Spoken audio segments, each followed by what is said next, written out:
Прв реформски чекор за расчистување со партизирано и непрофесионално судство или брутален упад во независноста на судската власт од страна на извршната власт.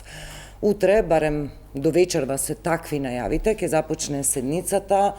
Значи, дневен ред ќе бидат интерпелациите за 5 члена на Судски совет. Собранието го очекува и владиниот предлог за разрешување на републичкиот јавен обвинител Љупчо Коцевски.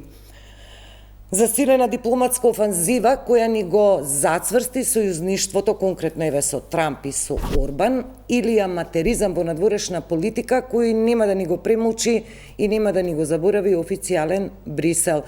Ова почитување е краток вовед во вечерашната 24 анализа. Добро вечер од мене и добро вечер за моите соговорници.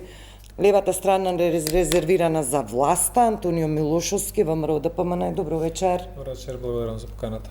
Десна страна Оливер Спасовски, СДСМ. Добро вечер. Добро вечер, благодарам на поканата. Борислав Крмов, Левица. Добро вечер. Добро вечер и од мене, благодарам на поканата. Прилично бурен ден денеска. Попладне во Врховен суд дуби веде председател, си заседава судскиот совет, ќе заседава и утре. Во очи и за време на седницата, барем такви се, собраниската седница, барем такви се најавите. Попладнево имаме приведување на бизнисмени, имаме една афера, скандал, што вели СДСМ ја објавуваат, поврзана со фирма на сопругот на државната секретарка во Министерство за информатичко општество, го имаме тендерот за клинички.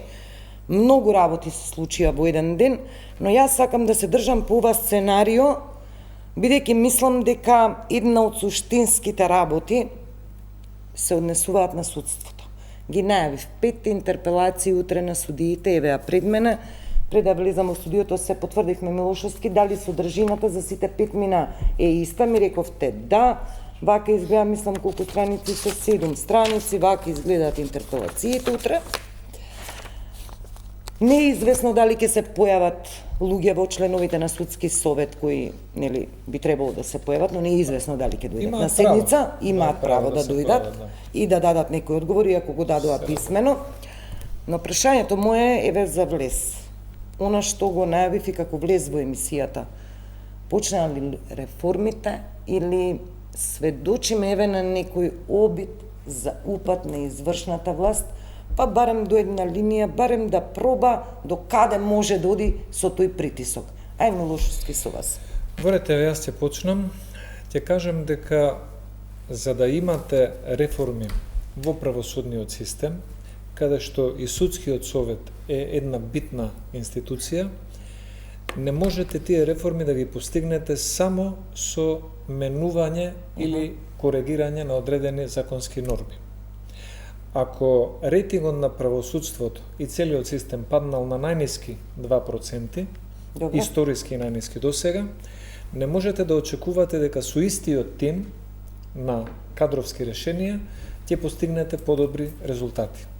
Особено што ова не го прави владеачкото мнозинство од каприц, па го почнало од првиот ден на доаѓање на власт, сепак се дала можност да се види работата, да се согледа работата на повеќе институции и избрани менувани функционери, како што се 5 членови на Судскиот совет, и се забележа дека тие и во меѓусебните односи внатре во Судскиот совет, но и кон оние за кои што се надлежни, навистина се забележа едно несовесно, неодговорно однесување. Да, но не ме одговоривте, јас прашања сакам малку попрецизни, бидејќи немаме многу време во анализава, веројатно за ги истрпиме по конкретно темите. Бидам попрецизен. Дали ова е потек на реформа? Дали ова реформски потек мене ме интересира? За да има реформа, мора да има реформа во законите и кадровска реформа. Интерпелацијата за дел од членовите во Судскиот совет, според мене е неопходна кадровска реформа, доколку сакаме да имаме подобри и поодговорни членови кои што би имале посилен интегритет и би го дигнале нивото, репутацијата на Судскиот совет во правосудниот систем на една скалела погода. Да, а за облигацијата и нели од самата интерпелација во вториот дел ќе поразговараме. Еве Спасовски, денеска имавте пресконференција, вие партискиот потпредседател држеше прес и денеска ја чувме таа квалификација, упад на извршна во судска власт.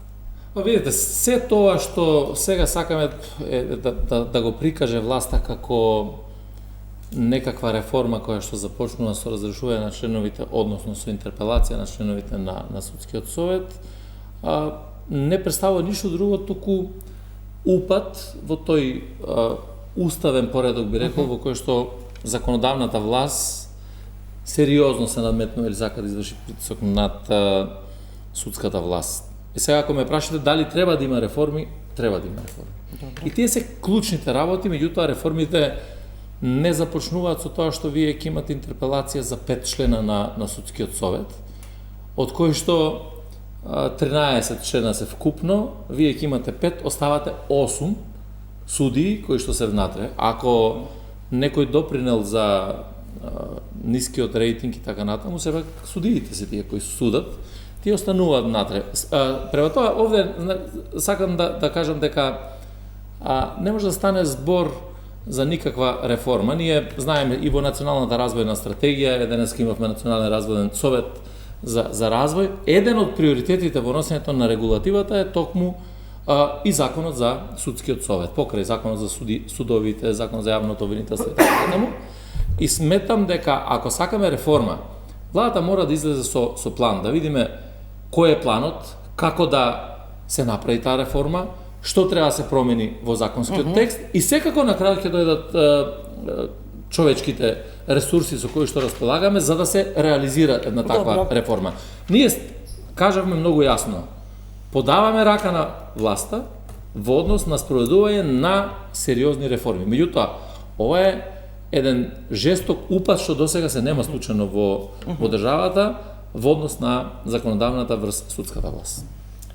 Да, Крмов, само една оценка во влезот. Вака, јас мислам, дека не се работи прво основно за реформа, затоа што не го минуваме законот за судски совет. Сега моје толкување зошто не го минуваме, затоа што кога излезе премиерот Мицкоски конкретно, многу порадикално со укинување на судскиот совет и слично, мислам дека имаше многу остра реакција од Западот, од нашите така наречени стратешки партнери, и мислам дека затоа тука е спуштена топката и ние се доваѓаме до интерпелација и треба јавноста да знае, ова слично беше и со интерпелацијата на Или Редути, значи интерпелација не за членовите на судски совет, него за било кого не значи де факто разрешување. Тоа е еден вид потекнува од тој институт кога се развивале како пратенички прашања и слично, тоа е еден вид критика на тоа лице на кое што е му е поставена, само еден вид на многу остра критика и носи етичка и морална тежина и онда на основа на тоа може да се поднесе, да речеме, разрешување или самиот функционер да си поднесе оставка како еден вид на морален чин. Сега, околу судството, значи од една страна не веруваме ние дека се работи дека со ова нешто ќе реформираме, но од друга страна, ако видиме до сега што се случува, значи судиите се едни, или они се буквално најзаштитените функционери со најмал рейтинг од 2%. Ние скоро имавме предлог за дополнување на кривичниот законник, каде што предлагавме нов член, кај што судиите конечно ќе може кривично да одговараат за кршење на закон, кој што тие тоа често го прават. До 96-та, значи ние сме го наследиле тоа законодавство од Југославија, сме го имале тоа е 96-та избришано. И сега имате повеќе, као наводно судиите може кривично да одговараат, во суштина не можат. И сега, председателката на судскиот совет Весна Дамева, например, никогаш не била ни судика. Она била стручен соработник, приправник, била член на правната комисија на СДСМ, се слика таму со поранешниот премиер и лидер на СДСМ Заев. И сега ние треба да поверуваме дека таа жена ќе работи независно. Само се докажам, друг кандидат за кој што имаме исто интерпелација е Селим Адеми, низиниот заменик, кој што 2 пати мислам дека вонделовнички и законски онака најбрутално ја менуваше со тие две фамозни седничи, за кои што исто мора странците да реагираат за тоа да се врати. Така да, кој кредибилитет го имаат овие 5 члена? Ние апсолутно мислиме на судство кој подолго време со таква една мала доверба од 2%, дека мора да се испрати порака, што значи да продолжиме? Да го завршиме овој круг, бидејќи сакам малку за облигацијата, што е поентата на интерпелациите. Милош. Сега само една мала корекција за колегата Спасовски, тоа што го спомена.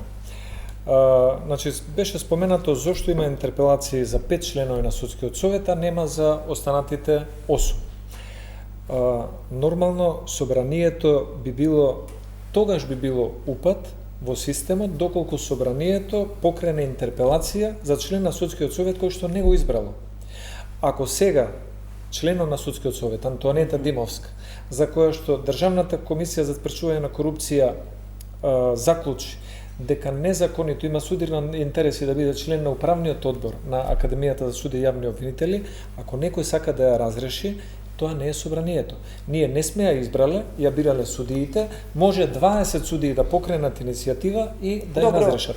Но ние, друго беше поентата за тие што сме ги бирале, не само што можеме...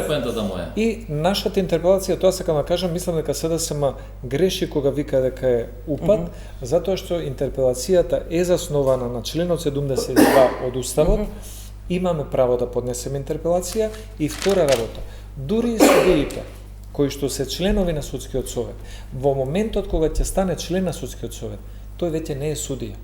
И судскиот совет сам по себе не е суд. Добро. Целиот систем на контрола и во извршната, законодавната, судската власт е секој пред некого за нешто да одговара. И во овој случај, овие 5 членови на судскиот совет природно одговараат пред собранието. Значи, воопшто не во тоа суштината. Укажувам на тоа дека дали ќе поднесете за 5 интерпелација, јасно е дека ги поднесувате заради тие изборот кој што биде избрале. Не го укажувам на тоа дека каква реформа ние ќе направиме, ако сакаме да укажеме дека 5 се тие кои што не се подобни, а 8 остануваат кои што може да носат сериозни одлуки. Тука е поентата, значи суштината е дека ние треба да правиме сериозна реформа и дајте да понудиме законски решенија, да видиме кои се тие законски решенија за судски совет, за судови и се друго, да видиме кој е планот за реформа и на основа на тоа да направиме реформа и да избереме луѓе кои што ќе ја спроведат таа реформа која што се залага законодавниот дом. Значи овде не станува збор за заштита на еден или друга личност. Зборуваме концептуално како план да видиме дали е тоа така. Инаку дали е тоа упат, да, школски пример за упат. Ние можеме да направиме сериозна... Не може интерпелација, не може да биде упат. Таа школски пример, ако е неоснована, тогаш зошто е поднесена? Уставно е основана. Основана е, меѓутоа, да, основана е уставно интерпелацијата, меѓутоа на крајот резултатот го немаме тој што треба да го имаме. А можеме да го имаме преку една сериозна реформа која што ќе биде согласувана. Јас мислам дека со луѓе и членови на судскиот совет, 5 мина нови, кои што не знам кои би биле, но се надевам дека ќе бидат многу подобри и професионално и со интегритет од сегашните 5 членови избрани од собранието, сигурен сум дека ќе може судскиот совет да постигне подобри резултати. И второ да ви кажам, значи судиите кои ќе се изберат за членови на судски совет не им престанува судската функција. Им мирува. Не им престанува. Но тие во моментот не се суди, не водат процеси. Видете да кажам, тие се на судиска функција. Доколку вие го изберете на друга функција, некаква, логиката е и правниот систем е таков, вие ако станете градоначалник утре не може да останете да бидете и пратени, така ли? Овде не ги разрешуваат. Тие остануваат практично како судии во судскиот совет и после завршување на мандатот се враќаат назад, така да тие се судии. Морам да прашам, Ливица и СДСМ како ќе се позиционирате утре за време на седницата? Кој е планот за гласање? Кој е ставот партиски? Да не трошиме тука празни зборови, вака било, онака било, требало да имаме реформа, не требало. Предходно ВМРО ДПМ беше 11 години на власт, после тоа СДСМ беше 7 години. Што чекаме ние на таа реформа? Значи, ние сакаме одговорност сега и веднаш. Така да ние, од тој аспект и предходно го спомнав и личниот профил, еве на двајца од кандидатите кои што имаат, нели, членовите кои што имаат интерпелација, ние ќе ја поддржиме. Ние ќе ги поддржиме 5 интерпелации. Значи нема да дебатираме, само ќе гласаме за, но од друга страна уште сега упатуваме порака, ќе го видиме и персоналниот состав на другите, нели, на тие алтернативните членови кои што ќе бидат понудени.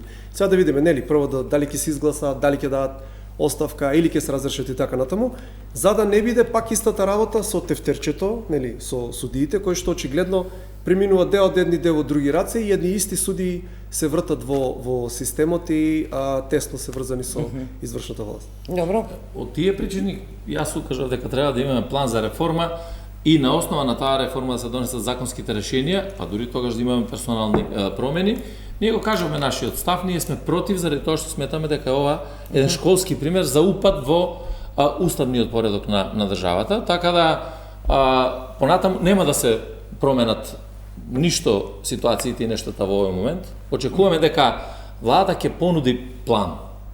И со конкретен план ќе се дојде во собранието и тогаш ние сме подготвени како опозиција да седнеме, да разговараме и да земеме учество или да земеме и одговорност, ако сакате, заедно со власта, и тоа би било најдобро доколку направиме систем на реформи кој што би бил консензуално согласен, се во интерес на државата и на граѓаните. Добро, Милошевски, зошто едно од толкувањата беше зошто власта посегнува по интерпелација и некако, еве, објасни премиерот и вие го рековте тоа, те да се изложат персонално луѓето за морал, за етика, за несовесно работење и така натаму, но во суштина, зошто се посегна по вакво нешто пред, еве, ова што го вели и опозицијата, да се стокми тој и да се оствари таа долго најавувана промена, нов закон за судски совет, да се оди по еден поинаков пат, кој ќе донесе и суштински измени. Вие велите во судски совет, еве не знаеме кои ќе дојдат 5 нови членови, но во гласањето во мнозинството таму, колку ете и тие 5 нови, може да ја сменат климата или одлуката или суштината на одлуките што се носат таму. Според мене, ова интерпелација треба да има двоен позитивен ефект. Првиот позитивен ефект ќе биде понесувањето одговорност на актуелните избрани членови во судскиот совет од страна на собранието. Вториот позитивен ефект ќе биде за секој нов кој што ќе биде предложен од Комисијата за избор и именување или председателот на државата, а избран од собранието, член на судски совет, да биде повнимателен, да биде посовесен и да работи според словото на законот во интерес на репутацијата на целото правосудство. Ова второ не е порака за притисок? Не, сметам дека е порака за одговорност и поголем интегритет и професионализам. Затоа што ние самите забележавме. Во судскиот совет имаме незаконито носење на одлука кое што е потврдено со пресуда на управниот суд. И нема што повеќе понатаму и да се дебатира. Кога вие како судски совет не си го почитувате самите како членови законот за судски совет и начинот на избор, именување или разрешување на председател на судскиот совет, тоа е најниското ниво кое што досега го има допрено судскиот совет и затоа сметам дека ова демократска и легитимна реформа согласно членот 72 од Уставот на Република Македонија. Еве слушнавме по два основни ефекти, одговорност, и ако ова не значи облигација интерпелацијата и да се изгласа, не значи дека тие луѓе ќе се повлечат. Зависи од нивната персонална одлука дали ќе дадат оставки. Апсолутно, јас сметам дека, како и што кажа на почетокот, одговорноста на овој начин мислам дека нема да вроди со плод, едноставно ќе имаме замена на персоналните решенија. И ништо понатаму. Добро, и тоа не значи па дека ќе се донесе нов, можеби тоа ќе значи и нов квалитет. Не знаме колку ќе биде новиот квалитет. Персонално не значи дека нема да се постигне персоналните промени во суштина не значат и одредена реформа. Затоа што еве на пример сега се менува членовите на комисијата на АЕК. И исто така во собранието се тоа промовираше како еве реформа, професионализам и така натаму. Сега имаме одлука на антикорупцијска комисија која утврдува дека еден од членовите не ги исполнува условите и така натаму, и сега каде е етиката и моралот тука во однос на носењето на тие одлуки. Така да, затоа укажам, ако правиме реформа, мора да направиме системска реформа, во која што персоналните решенија нема да донесат ништо, само да ги смениме нив. Туку да видиме што ќе смениме системот. Само за една работа, краток ќе бидам. Персоналната реформа може да донесе резултати. Еден едноставен пример. Царинската управа. Податок кој што беше навистина фрапантен и затоа и го запомнав. Царинската управа, откако е новиот директор на чело на Царинската управа, значи е персонална реформа, немаме системски измени во законот за Царинска управа. Тоа не е реформа, тоа е само промена на кадрскиот потенцијал, персонална на менеджерскиот тип. Во текот на 2024 година, целата 2024 година, до октомври месец, на граничниот премин Блаце, биле наплатени само 6 или 7 царински записници и давачки. Додека во октомври и ноември месец се наплатени 36 царински записници и давачки за во корист на буџетот на Република Македонија. Значи, кога имате една персонална реформа и тим кој што е мотивиран да воспостави одреден ред, тоа може и да се постигне. Добро. Да, Грмов. Само на кратко, околу тоа дали ова се толкова и треба се толкова како притисок, еве јас велам и нека биде притисок. Значи ние не можеме да имаме, значи имаме 2% доверба, имаме еден вид на недопирлива класа на граѓани во оваа држава. Да, ма дали тоа ќе се реши може... и се решава со притисок, Грмов? Тоа е прашањето. Па очигледно без притисок, видите, ако вие створите услови една институција наводно самата себе да се регулира, еве до што ќе дојдеме. Во суштина таму само судии може да казнат судии и судии не казнуваат судии. Не, па за тоа велам суштински е нека се посегне, нека се распушти тоа тело, нека се распушти совет на јавни обвинители, на судски совет. Значи имаме ситуација да кршат закони, еве, како што беше деловникот и законот, како што беше нели Селим Адеми кога 2 пати ја минуваше Весна Даме, а понатаму партиски луѓе се сликаат со лидери на партии, слично методологијата на избор на судии ја кршат нон-стоп. Значи уместо првиот кандидат го стават третиот, четвртиот, петиот, шестиот, седмиот и никогаш не одговараат. И се прогласуваат за одредена нели структура на која што никој од страна не може да влие, а ако некој влие, онда било упат и било притисок. И оваа интерпелација, ова е благ, ако воопшто може да се нарече притисок, но според нас мора нешто у суството да се размрда и веруваме дека еве ова, нели, може не е идеално решение и слично, и не знаеме какви се намерите на власта, да речеме тоа ќе видиме после персоналниот состав на другите членови, нели, на тие 5 кои што треба да дојдат, но во секој случај еве ќе ја поддржиме нешто да се мрдне. Не, ама ова не може да стане збор нити за идеално, нити воопшто за решение. Тука е проблемот. Значи, прво и основно, недозволиво е да кажеме дека да, мора да има притисок. Притисок не смее да има. Од никого. А дали треба да има реформа? Да. Сега да видиме кој е планот. Ја очекував дека ќе дое владата со план, па ќе рече слушајте, треба да направиме реформа. Една од реформите значи да направиме начин на промена на судскиот совет, да ги смениме условите за членовите на судскиот совет, да смениме начинот на избор на членовите на судскиот совет, да извршиме ветинг на секој еден судија, да направиме, ако треба и целосен реизбор во судството, да поставиме нови критериуми кои што ќе значат. Сето тоа е легитимно во еден план и проект кој што би значил реформа. Инаку вака, ништо нема се добие со персоналните промени, затоа што ние сега ќе разговара собранието, ќе направи еден преседан во однос на интерпелација на членовите на судскиот совет и тука застанува се. Нас ќе ни треба дополнително план како понатаму да продолжи. Нама дел еве и од овие потези на власта е Љупчо Коцевски, да не го заборавиме. Така беше републичкиот јавен обвинител. Предлог, одлука на влада, владин предлог за разрешување. Треба да даде мислење значи, идеме веќе, советот се чека, па потоа собранието. Така да го имаме, нама се и тоа. Тој предлог го имаме како, односно предлог, меѓутоа не е се уште во собрание. Да. И кој ќе дое во собрание, ние ќе треба да дебатираме и во однос на тоа, кои се причините, како, зошто и така натаму. Кажам дека на повеќе фронтови дека се отвара битка во судството, не е само судскиот совет. Видете, јас сум за тоа дека ако имаме еден сегмент од општественото живење кој што има перцепција дека навистина лошо стои, рейтингот е 2%. Статистичка грешка. Тоа е исто како еден човек кој што боледува од некаква болест, а вие не сакате да преземете активност за да тоа се лечи. Меѓутоа, тоа мора да се изнедат методи преку соодветен план.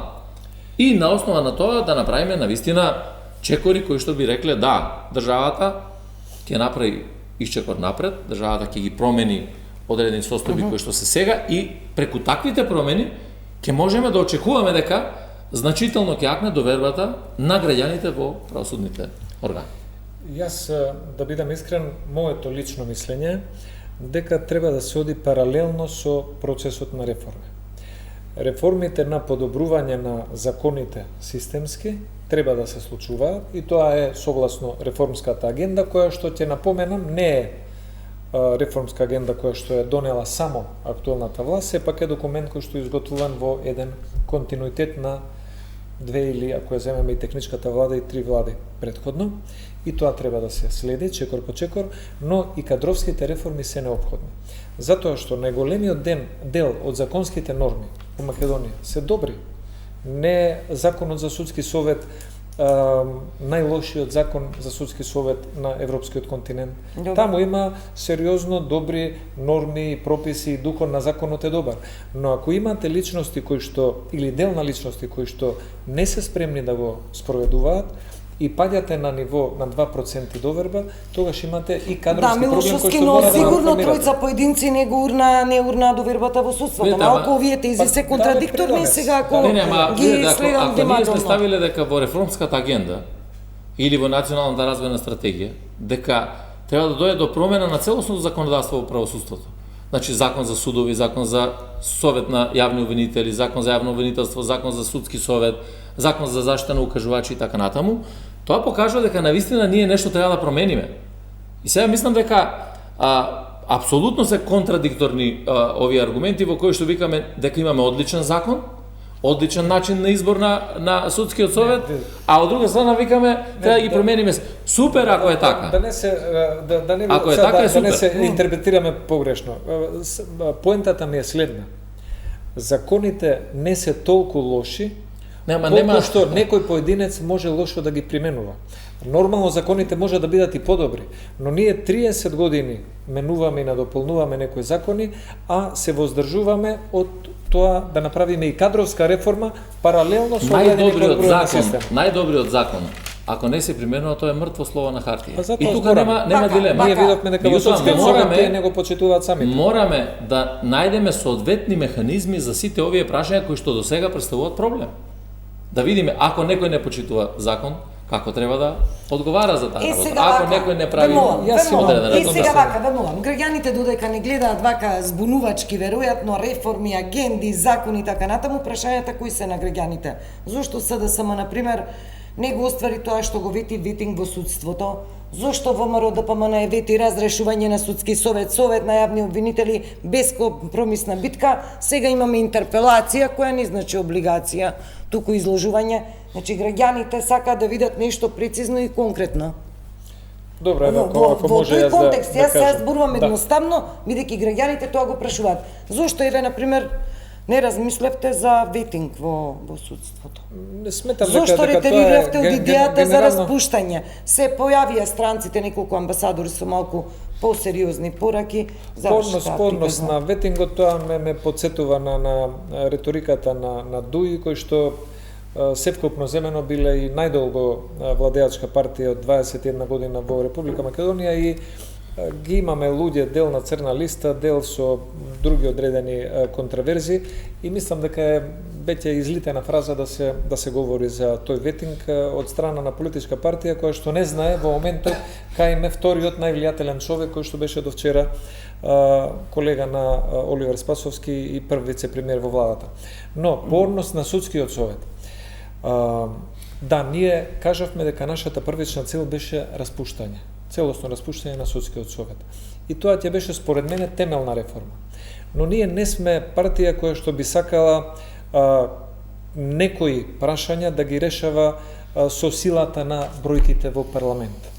И да одиме и против опозиција, и против меѓународна заедница, и против одредени експерти кои што дадоа своје мислење.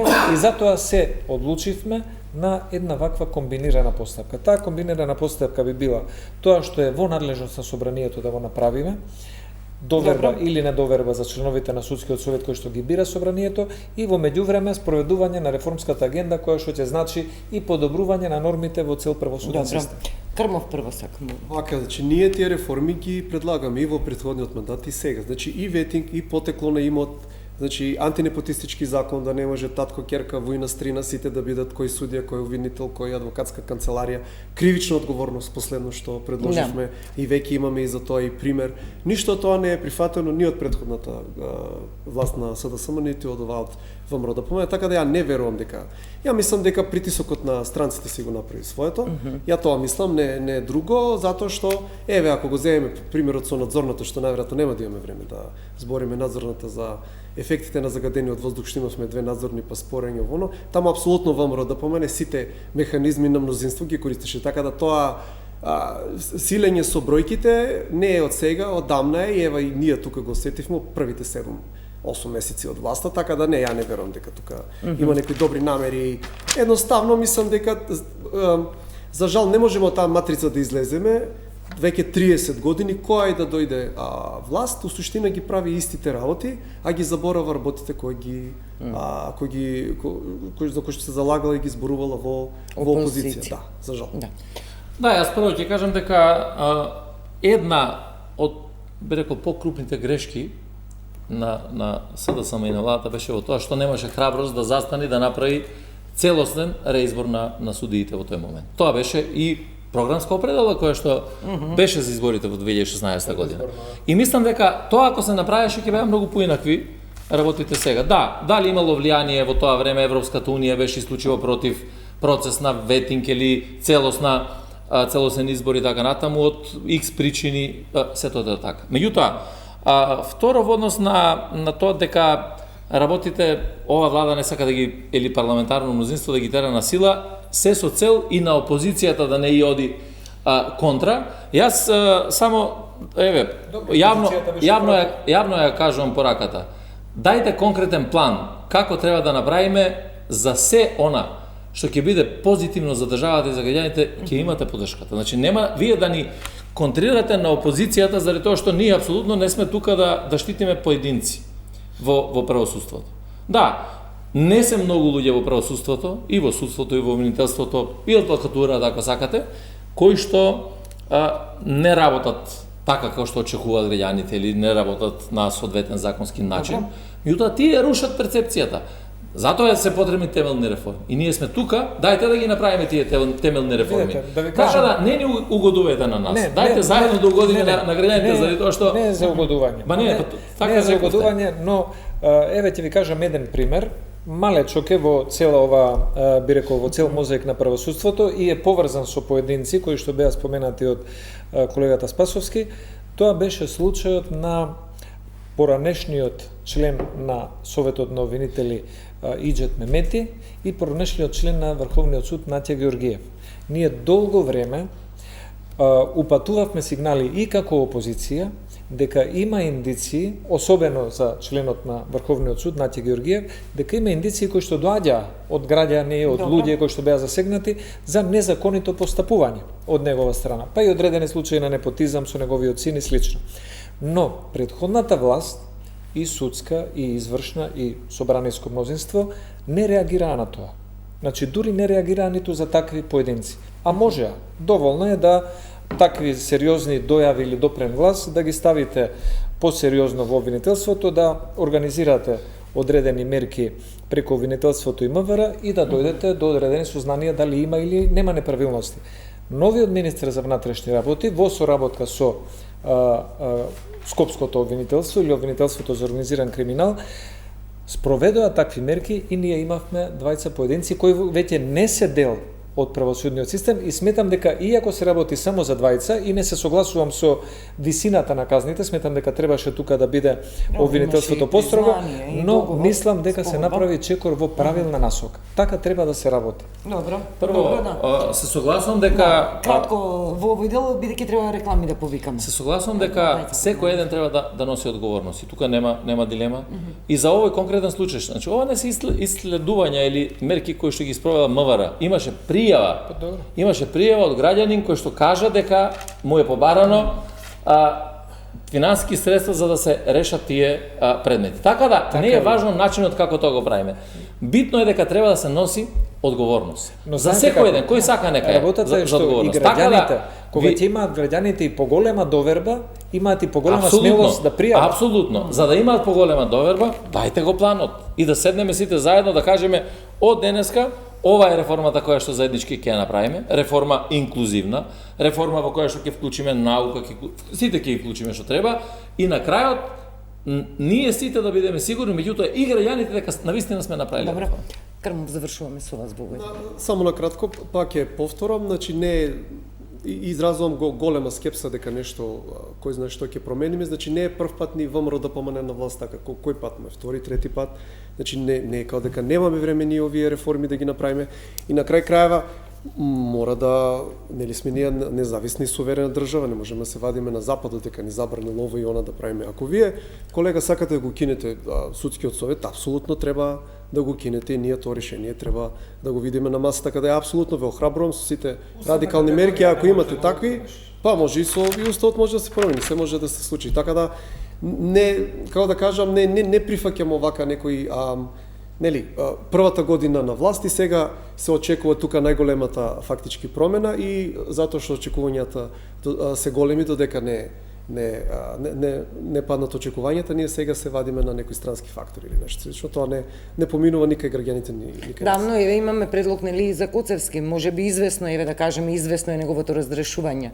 Можеби тоа ќе биде еден од првите чекори кој ќе даде некој резултат, зборуваме. Ова се кој што кажи колегата Спасовски, се реално еве од дел од реформите се откажуваме, значи од укинување на судски совети и вако.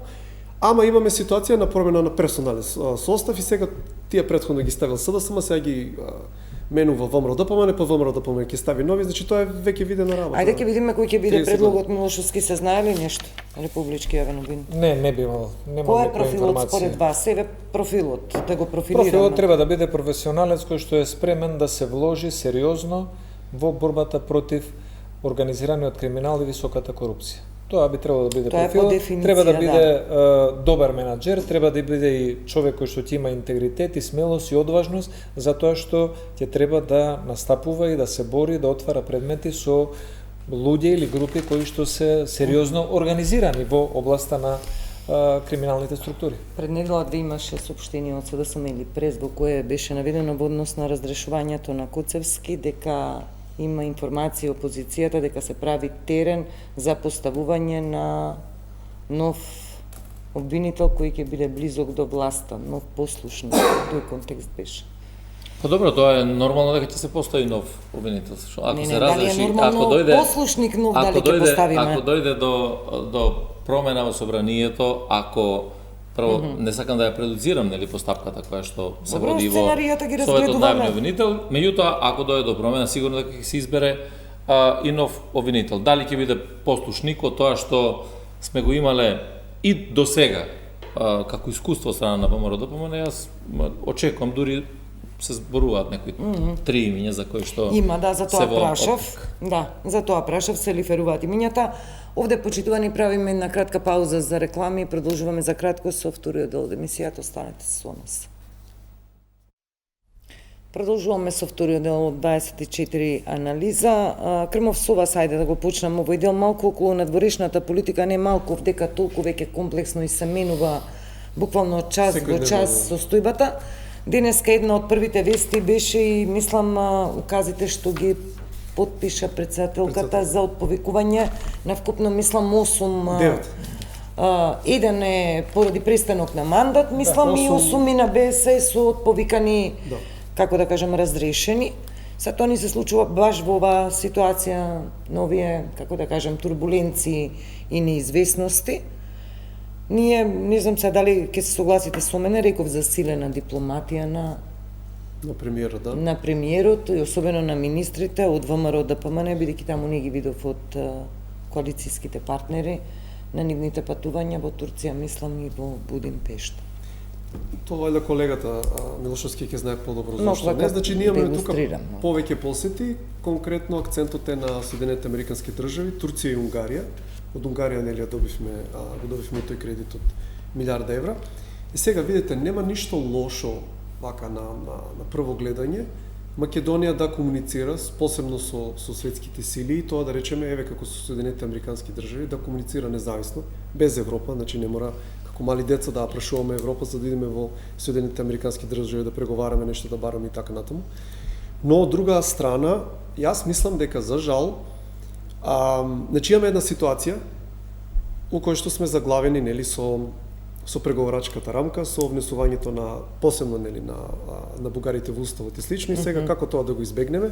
Јас мислам дека ВМРО ДПМН се многу свесни за што гласаше овој народ, овој народ на изборите гласаше да се прекине таа сервилна надвршна политика, каде што све буквално прифаќавме од запад, за жал, и на крај пак резултатот не беше тој што го очекувавме, само се поместуваше има една изрека moving the goalpost, како се вика, само целта се поместува, целта. Ние само правиме концесии, менуваме знамења, се живо правиме и на крај пак не можеме ни да ги започнеме преговорите, камоли па да напредуваме понатаму. И сега една таква ситуација народот јасно кажа не и мислам дека ВМРО-ДПМНЕ се многу свесни во овој меѓупериод до локалните избори, мислам дека нема да имаме некои такви како се вика, циркуси со менување на уставот и слично, како некои авантури.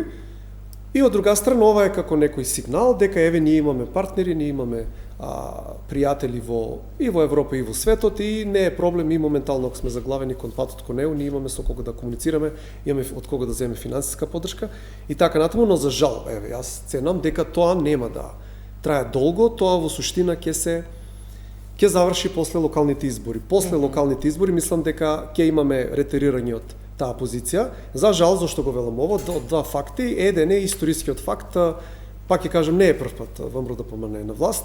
Значи историски, колку и да држеле тврд став, во суштина тој тврд став секогаш омекнувал, еве го. И при Испанскиот договор ние на пример забораваме околу Бугаријата уставот на пример, имаше една пресконференција Мицкоски која држеше заедно со Ковачевски кај што зборуваа заедно дека ќе го менуваат уставот, па после тоа ретерираше. Значи ние веќе имаме сигнали дека тоа ќе се направи, но знам дека нема, апсолутно сме сигурни дека нема се направи сега до изборите. Ги спомнавме претходно на почеток на емисијата и коруптивните скандали. И тие ги има, не дека ги нема, еве последниот е со паркингот клинички центар, но мислам дека се дозирани не се толку баш заради локалните избори. Значи овие два моменти се колку толку сега подстеги после локалните избори, мислам дека ќе идеме фул. И само втората причина ми беше, првата причина е затоа што историски за жал и ВМРО-ДПМНЕ исто како СДСМ подкликнувале под притисок. И втората причина зашто мислам дека тие ќе зашто мислам дека тие ќе ретерираат. Значи, не го раскинуваат договорот за добрососедство со Бугарија. Ние сакаме да смениме преговарачката рамка, да укинеме преговарачката рамка, додека тој договор кој што јасно, например, тој договор може многу лесно да се раскине, мислам дека беше член 12, има цел член кој што дозволува со еден обичен допис до Република Бугарија ние да го раскинеме. Ние ако тој договор го раскинеме, преговарачката рамка ќе падне у вода и сакала Европа или некела ќе мора да бара друго решение. И сега ние тој договор не го раскинуваме, а упорно викаме дека ќе добиеме друга преговарачка рамка. За жал, еве од Европа јасно ни кажаа не, дека такво нешто нема да има. Кажа, според последните изјави. Спасовски. Видите, јас мислам дека сите овие случувања кои што се во последен момент и во однос на дипломатијата, може да се каже или да се стави по таа една генерална забелешка дека како и за другите сегменти, така и во дипломатијата немаме сериозен план што треба да правиме понатаму. И владата нема план генерално, затоа што работиве кои што ни се случуваат сега дека се тераат така без компас и се води една изгубена, би рекол и национално рискантна надворешна политика. И од оправдани причини, можеби за ВМРО-ДПМНЕ, јас согласувам со аргументацијата дека пред изборите ветувањата беа дека Преспанскиот договор не е завршена работа, дека треба да се промени договорот со Бугарија, дека треба да се промени преговарачката рамка. Сега немаме такви предлози. Јас очекував и тоа го кажав и во собрание неколку пати дека можеби една од првите работи кои што треба да ги направи владата после изборите требаше да бидат овие во однос на планот. Меѓутоа, сериозно немаме никакво напредок и јас очекувам да видиме дали имаме план како држава сега, што би правеле понатаму и во евроинтеграцијските процеси, меѓутоа и како да се поставиме во овие, би рекол, геостратешки поместувања кои што сега ни се наметнуваат. Добро, јас имам подпрашање, но оставам, бидејќи немаме премногу време. Па по однос на, да почнем од последното за геостратешките поместувања, да, вистина е дека се чувствуваат тие турбуленции и од другата страна на Атлантикот и во самата Европска Унија, но нашето мислење е дека сепак европско-американското партнерство е прилично долгорочно и поврзано со многу нишки, што ваквите амплитуди кои што сега се случуваат немаат потенцијал да го разрешат суштински. И затоа сметам дека и она на што реагиравме беше изјавата на поранешниот председател Пендаровски, кој кажа дека некакви оценки за ово или против оној и некоја би рекол површна поларизација на оваа тема. Сметам дека Македонија води добра надворешна политика со тоа што го задржува долгорочното партнерство и економско, и трговско, и политичко со земите членки на Европската Унија и Европската комисија во целина, а истовремено отвара дополнителен потенцијал за продлабочување на стратешкото партнерство со Соединетите Американски држави. Сметам дека ваквата надворешна политика е промакедонска.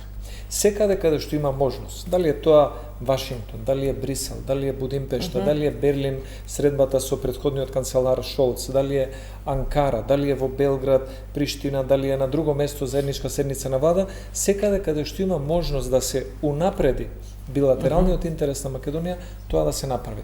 Па дури и во Обединетите нации, за прв пат, и тоа го сметам за проактивна дипломатија, Македонија стана коспонзор на една резолуција која што го помина филтерот на Советот за безбедност на Обединетите нации, што се случува за прв пат после 3 години од почетокот на руската агресија против Украина. Таму не помина видоизмената, таму помина во оригиналната форма, во Советот за безбедност помина таква каква што беше предложена. Јас имам подпрашање, еве велите имаме курс во надворешната политика, си ги задржуваме добрите трговски, политички и секакви релации со Европска Унија. Тоа не зависи само од нас, дали ние ги задржуваме, ова го прашувам во контекст, ние за 2 дена имавме неколкумина амбасадори овде во земјава, кои беа изненадени, како рекоа, неочекуваното позиционирање на Македонија во однос на гласањето во Обединетите нации. Да бидам вака подиректен и со еден коментар. Ниту Македонија и ние како во собранието политичари, тоа ви го кажа, мислам ниту Македонија, ниту собранието на Македонија не беа пријатно изненадени кога Франција ни стави вето во 2018 година. Така што секој се води некогаш од својот интерес, од државниот, и тоа би требало да е примарно, и во надворешната политика ние сме укажале дека ќе следиме една константа. Секогаш кога има усогласен став на сите земји членки на Европската Унија, Македонија ќе биде дел од тој став. Кога внатре ќе има одредена би рекол фрагментираност на ставот на ЕУ, тогаш Македонија има право да направи и собствен избор. И сметам дека правилно беше тоа што Македонија во Обединетите нации се постави проактивно и стана коспонзор на една резолуција која што беше поддржана во Советот за безбедност, иако таму имаме 2 членки, Британија и Франција, кои што припаѓаат на Европа континентално, имаме непостојани членки Словенија, Грција, Данска, кои што гласаа воздржано и помина резолуцијата, што значи дека овие земји на ЕУ, ако сакале да ја спречат таа резолуција, имале можност тоа да го направи. Имам ја подпрашање, ова е терен добар за Антонио Милошовски, бидејќи ова е негов терен на надворешната политика, но моето прашање едноставно, да, и беше министар, впрочем, ќе имаме ли нешто, ќе факторизираме ли од овие релации? Еве, владата, вака или така, колку пати премиерот беше во САД? 3-4 пати? 3 пати, да. За еден краток период.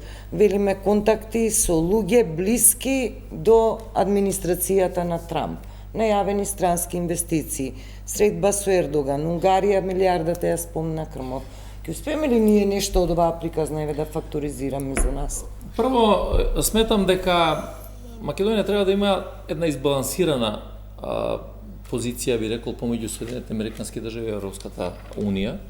И јас ги поздравам тие напори да се зајакне соработката со нашиот стратешки партнер Соединетите Американски држави, заради тоа што тие се наши поддржувачи од осамостојувањето до денеска. И многу процеси во државата кои што биле немало да бидат завршени доколку не сме имале поддршка од стратешкиот партнер. Заедно со Преспанскиот договор. Меѓутоа, и Преспанскиот договор, и членството во НАТО, и други договори кои што сме ги подпишале и така натаму, па нашето членство во Обединетите нации, значи низа на процеси кои што биле важни за државноста, биле токму помогнати и поддржани од страна на Соединетите Американски држави. Од друга страна, мора да знаеме дека ние сме дел од Европа, дека сакаме и нашиот стратешки интерес е да бидеме дел од Европската Унија, и тука апсолутно треба да бидеме сосема избалансирани во градењето на таквите Ама треба да односи. видиме Спасовски, да прашаме што се случува, каква ние во моментот тоа не треба мене да ме политиката. прашуваш. Не, оценката како позиционирање Владата прашувам. јас ја пренесувам оценката. Перцепцијата каква е? И во првиот момент ви кажав која е перцепцијата моја. Сметам дека апсолутно ние не водиме политика која што знае каде тера. Едноставно во моментот немаме компас. Затоа што еве споменуваме за коспонзорство на резолуцијата, а европската резолуција која што беше таму понудена, за која што гласавме воздржани, така ли беше? Сега таа европска таа европска резолуција која што е донесена, во која што се укажува на тоа дека Русија е агресор, ние не гласаме. А знаете дека имаме декларација на собранието која што собранието на Република Северна Македонија има донесено и оценува агресијата и така натаму. Така да, затоа реков дека треба да имаме навистина еден баланс, меѓутоа и да знаеме дека Европската унија е таа која што е од која што ние сакаме да бидеме дел на масата во која што ќе одлучуваме, па и најголемиот партнер во однос на трговската размена. Тука нема дилема. Јас сакам да ги подобриме односите уште повеќе и со Соединетите Американски држави и со Европската. Инаку, секојаш дипломатијата, дали е средба во Турција, дали е Турција наша пријателска земја која што не поддржува од првиот момент, па и Унгарија и така натаму сите други. Меѓутоа, прашањето е вистинско за кое што ја немам одговор. Дали ние ќе имаме одреден бенефит од овие сите средби кои што сме ги имале до сега? Вака, јас сакам да почнам со резолуцијата. Сега, јас реков дека апсолутно, например, ние поддржуваме, мислиме дека е корисно Македонија малку да излезе од тој, европски бабл, малку да има и понезависна политика, но ние пак, иако направивме еден исчекор со коспонзорство, на резолуцијата од Соединетите Американски држави, нешто што, например, Левица е единствена партија која што од почетокот на војната се залага за прекинување на оваа бесмислена војна, која што веќе чини, мислам дека околу 1 милион жртви и отварање на диалог со Русија, затоа што мора така едноставно, не можете вие таа страна да ја игнорирате. И сега ние пак доаѓаме до таа ситуација и таман, како да кажам, направивме еден исчекор, ние, како да кажам, се утепавме буквално, затоа што гласавме воздржано и за таа, и за европската. Значи, требаше до крај да си стоиме на ставот и не можеме за наша резолуција со која што сме ко-спонзори да гласаме воздржано. Тука пак го гледам тој еден момент кој што често го има кај ВМРО ДПМН и кај премиерот Мицкоски, сакајки никој да не навредиме, ние уствари нашите ставови ги разводнуваме и доаѓаме до тој став ни риба ни девојка. Ние тука сакајки да не ги навредиме европјаните, а од друга страна сме ко-спонзори кај американците и ние за наша резолуција во Обединетите нации не си гласаме. Околу посетата на Унгарија, видовме што добивме од таму, тоа е заемот. Сега, овие чести посети на САД, јас мислам дека се најнесуштински посети. Зошто? Затоа што ние многу мала трговска размена имаме со САД. Не верувам дека таа трговска размена нешто магично ќе се зголеми, например, не знам, 4-5 пати помало таа со Турција што имаме, например.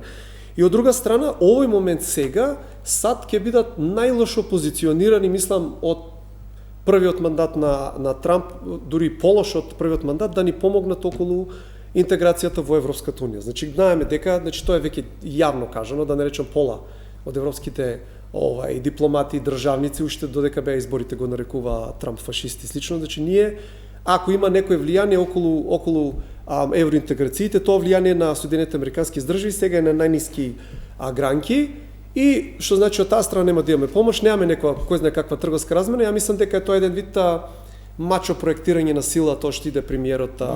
Неколку, не знам, најмногу посети имаме на Соединетите Американски држави, мислам 4-5 посети, фактички во многу краток период. Да го македонскиот народ да го гледа како еден вид пандан на Трамп тука додека трае тој бран на фактички на десен, на популарност на десниот популистички бран.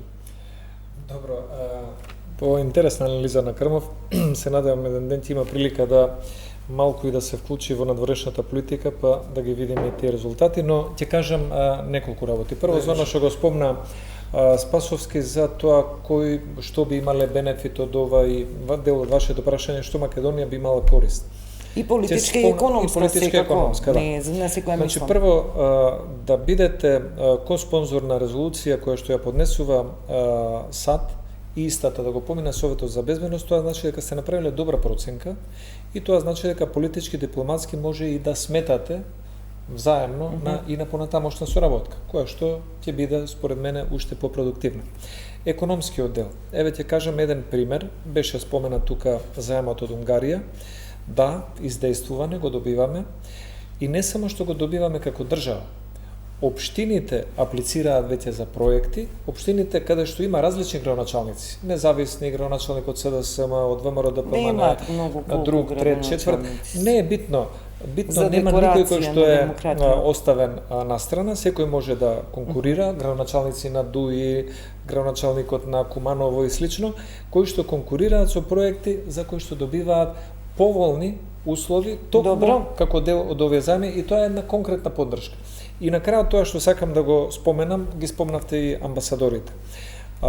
Сепак, мислам дека треба да се направи разлика помеѓу одредени амбасадори кои што не е поминале процедурата и би биле вратени назад според одредена законска процедура или пропуст, и други амбасадори, ја веќе ги споменам, амбасадорот во Берлин, Германија, упатен од претходната влада, амбасадорот во Вашингтон, САД, упатен од претходната влада. Сегашната влада има полна доверба и има многу продуктивна соработка. Има дискреција, има работење на одредени заеднички проекти, има одредени информации кои што се разменуваат на соодветно ниво. Сакате да кажете дека партиските и политичките клучни игра никаква улога во сакам да кажам дека она што беше споменато и претходно го кажавме таа фраза тука, персонални решенија, персонални реформи, зависи и од кадарот кој што е спремен и има интегритет да ги стави интересите на државата на највисоко ниво, а потоа сите други. Со такви кадри на секое поле, вклучително и во полето на дипломатија, може да има продуктивна соработка. При крај сме на емисијава, сакам да прашам за едно многу актуелно прашање деновиве. Мислам, ВМРО ДПМН ве обвини дека Левица, СДСМ се дел заедно со ССМ, сте дел од тој фронт кој сака нереално да издействува 500 евра минимална плата. Значи, на никој начин почна процес на делегитимирање на раководството на ССМ, на синдикатите. Сериозен овој процес, сериозни се и најавите дека ќе се менува и содржина на потрошувачка кошница. Вака, може би звучи банално, но тоа се суштински работи кои може да променат сликата за животниот стандард и како го профилираме македонското семејство преку животниот стандард. Левица Крмов, ви забележав, не бевте многу активни вие на оваа тема. Јас не се согласувам дека не бевме, затоа и меѓу другото му ставаат на синдикатот етикета дека е синдикат на левица и така натаму. Значи тука не имаме, сакам да прокоментирам околу оваа ситуација. Ова е една невидена ситуација на политичко насилие, значи на злоупотреба на власта. Изборуваме у првите 8-9 месеци од владењето на ВМРО ДПМН, не баре у најдобрите години на Груевски. Значи имаме ситуација да само за тоа што председателот на синдикатот, значи Трентафилов, што тоа му е работа, да бара повисок минималец од 550 евра, и има два протести кои што се најавени како предупредувачки на 2 и на 7 април, мислам дека еден и во мај. Ние имаме ситуација на такви огромни притисоци да самиот Трентафилов денеска или вчера изјави дека власта планира да му ја скине главата. Ние го гледаме Живко Митревски, вечниот синдикалец на ВМРО ДПМН, чи провласт синдикалец кој што сите мерки во времето на ВМРО ДПМН ги поддржуваше, кој што одбиваше да организира протести затоа што се било супер во државата, како се слика, како еден вид позади сцена се спрема да му го земе местото. И јас, значи, и идеме, значи, кон целосна делегитимација на ССМ. Значи, збориме за синдикат со над 60.000 члена, 18 гранкови синдикати, член на Европска конфедерација на синдикати и придружна членка на Светска конфедерација на слободни синдикати. Значи, за жал, тој насилнички, како да кажам, нарав кој што го има ВМРО ДПМН од Груевски, ние сега го гледаме во пракса и го гледаме преку овој притисок на ССМ. И еве сакам да кажам, и еве ја прифаќам до негде критиката, ќе бидеме 10 пати поактивни и со целосно ќе се вложиме со целосна поддршка на ССМ и на председателот Трентафилов. Да, се обидува синдикатите да се одлепат од политички етикетирања, но сепак и партиите и тие сега сте во исто купче. Две работи. Прво, апропо бенефитите, викаме бенефите што имаме кон спонзорство на таа резолуција, да, а гласаме воздржано против нашата резолуција. Тоа е Ама бидејќи така постапилни... Заради амандмани, не заради амандмани, значи вие поднесувате тоа исто како собрание да поднесете закон па да си гласате воздржано против. Значи толку околу тоа бенефитите. Или втората работа сега што зборуваме за кредитот, сме земале кредит. Да, земаме кредит, плаќаме камати, се уште реализацијата никаква. Гледате на фирмите 6%, општините 68 милиони евра имаат проекти и така натаму. Не е тоа да речам, не е мала сума. Не е мала сума, ама каде се 150 милиони евра кои што ги ветите, дека ќе им ги дадете и така натаму, или каде се тие 150 или 200 милиони евра кои што ќе ги дадеме во стопанството. Меѓутоа сега се вратиме на синдикатите. Мислам дека крајно некоректно е, меѓутоа и многу познато од страна на ВМРО да директно ги таргетира сите оние за кои што ќе смета дека на некој начин не им се пријатели. Замислете, истиот тој синдикат, Сојуз на синдикати на Македонија, истиот овој председател им беше пријател до пред некое време, додека беа опозиција и вика, ние ќе ги поднесеме амандманите за ова, ние ќе ви помогнеме и така натаму. Денеска истиот тој председател, истиот синдикат го нарекуваат синдикат кој што бил окупиран од страна на опозицијата, па и на СДСМ и така натаму. Мора да разбереме дека ние барањата кои што ги поднесуваме за минимална плата, без разлика што се тие барања и на синдикатите. Синдикатите што име работат освен да бараат зголемување на плати, подобри услови за работа на работници и така натаму и така натаму. Често пати ние ќе се судриме, да речеме, позитивно во однос на темите кои што ги имаме. Тоа значи ли дека ако владата донесе некаква одлука, не знам, за зголемување на пензии и така натаму, да кажем сега Сдруженијето на пензионери е под капа на владата. Апсолутно мислам дека работниците не треба да ги жигосуваме. Ниту пак синдикатите, оние кои што работат за... Ние мора да одговориме на прашањата сега. Како државата ќе помогне да се зголеми минималната плата? Како ќе помогне да се намалат цените на прехранбените производи? Како ќе направиме пакети кои што ќе го подигнат животниот стандард? Тие се клучните работи кои што треба да најдеме решение, а не да се занимаваме со тоа дали синдикатот бил на еден или на друг. Прашањето е дали ова влада е подготвена да ја зголеми минималната плата или не е подготвена. Тука е прашањето. Зошто отворивте војна со синдикатите Милошевски? Па видете, ставот на владата на предводена од ВМРО-ДПМН е дека треба да се даде простор за еден диалог помеѓу синдикатите и работодавачите. Тие треба да се гледаат како целина. Затоа што успехот и на работниците во една фирма е исто толку важен колку и успехот на самата фирма. Не можете да имате успешно стопанство ако направите лоши услови за стопанствениците и обратно не можете да имате исто ниту успешно стопанство ако направите привилегирани, да речем да ви се привилегирани само синдикатите, а тоа да биде на штета на стопанствениците. Мора да се направи една симбиоза од тие две нешта. Не би влегувал во политизирање на целата тема, но само би кажал дека треба овој диалог на работодавците со синдикатите, со поддршка или олеснување од страна на владата да продолжи и зголемувањето на приходите да биде не резултат само на пишана бројка во собраниски закон или амандман, туку да биде резултат на зголемена продуктивност, на зголемени странски инвестиции, на подобрена економска состојба. И ние ќе работиме на подобрување на економијата и мислам дека во изминативе 8 месеци дел нови, дел предходно сработени, веќе се најавија и отпочнаа неколку нови домашни и странски инвестиции, што сметам дека е најдобриот начин како да се подобри економијата и севкупната состојба. И неколку најавија дека ќе заминат, што знам. Да, мора да завршуваме. Дека мора да завршуваме, меѓутоа овие ситуации кои што се однесуваат на зголемувањето на платата, јас се согласувам, затоа постои економско-социјален совет, нека седнат владата, работодавачите и работниците да видиме каде и што е тоа што треба да се направи. Тој диалог се води непрекинато. Знаете, ние имаме ситуација во која што излегува премиерот, вика, ова кошничка која што ја пресметува синдикатот, за мене не е валидна, не може да се јаде, не знам, Цреши. лубеница, цреши, праска и Добро. така натаму, а гледаме набавките во влада на што се сега, на папаја, на не знам, на некакви други Левица ги работи изваде и тие при тоа, податоци, да, мислам. ама тоа се јавно достапни податоци. И сега Па, добро, од една страна тие вие ги кажувате објавија. и сега кој ќе го прашате премиерот, добро, зошто ги набавувате? Па дај да научиме да живееме без храна. Значи никој тоа не го вулгаризира до толку, меѓутоа мора да имаме решенија. Инаку растот на економијата, дајте да направиме да имаме сериозен раст на економија, да видиме што е планот. Следна дебата, јас Затоа сакам само околу синдикална битка растот на мора економијата завршуваме. не може да биде раст на цените само на производите. 20% на храна, 25% на струја, 25% на ова, што ќе кажат работниците и како ќе опстанат? Не, тогаш немаме раст на економија во таква ситуација. Мора да завршуваме.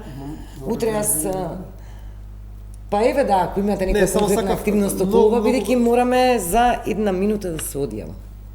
Не, јас само сакав еден ептен краток коментар. Испаѓа дека по тоа што го зборуваше колегата Милошевски, дека повисоки плати се лоши, значи животот на работниците е полош живот за Треба да има работодавачите. подобра економија за да расте се колега, заеднички. само на кратко, тој диалог, секој работник кој што работел под работодавач, знае како тој диалог во суштина функционира. Сите карти, целата сила е од страна на работодавецот. Вашиот татко има Значи, приватна да не се фирма лаже. и успешно ја води.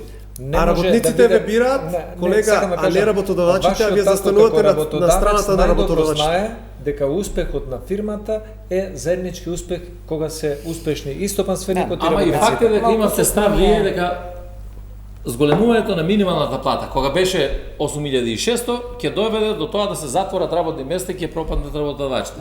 Најдобар бенефит од целиот тој раст на минималната плата е тоа што разбраа работодавачите дека само добро платен работник носи продуктивност. Завршуваме. И тука нема Мораме дилема. да завршуваме. Завршено, да. Да, немаме време, мислам ова не беше да навлизаме во детали, повеќе беше ова што се случува со синдикатот, ќе видиме како ќе биде таа разврска Милошовски, Спасовски, Крмови, благодарам сите тројца. Благодариме. Почитувани гледачи, овде е одјавувам 24 анализа, пријатно од мене.